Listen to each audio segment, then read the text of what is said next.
17th regular session ng ika-16 na Sangguniang Panlalawigan. Sa detalye ng balitang ihatid sa atin ni Lynn Robles.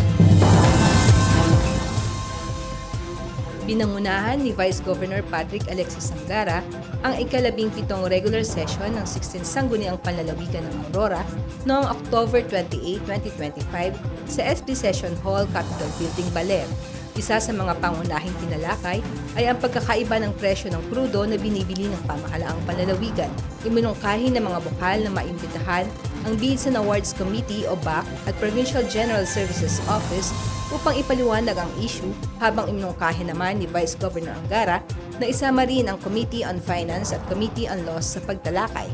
Iminungkahi ng mga bukal na maimbitahan ang Bids and Awards Committee at Provincial General Services Office upang ipaliwanag ang issue, habang iminungkahi naman ni Vice Governor Angara na isama rin ang Committee on Finance at Committee on Laws sa pagtalakay.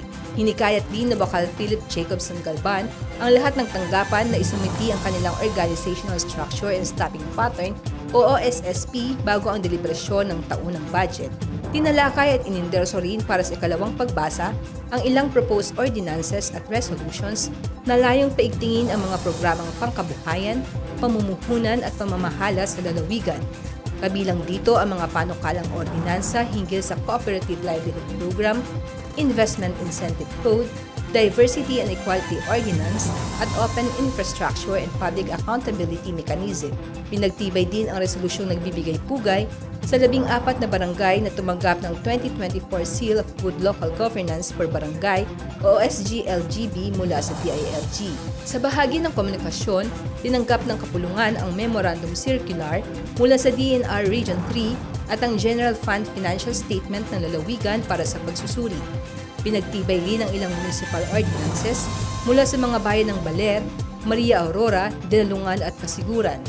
Sa pagtatapos ng sesyon, tinalakay ang panukala ni Governor Isidro P. Galban na palakasin ang mga local health units sa pamamagitan ng pagtatatag ng Local Health Referral System at pagbibigay ng License Type 1 ambulances. Isang hakbang patungo sa mas mahusay na serbisyong pangkalusugan para sa mga Auroreño. Ako si Lynn Robles, nag-uulat para sa PJ in Action, all-out serbisyo ng Kapitolyo para sa publiko.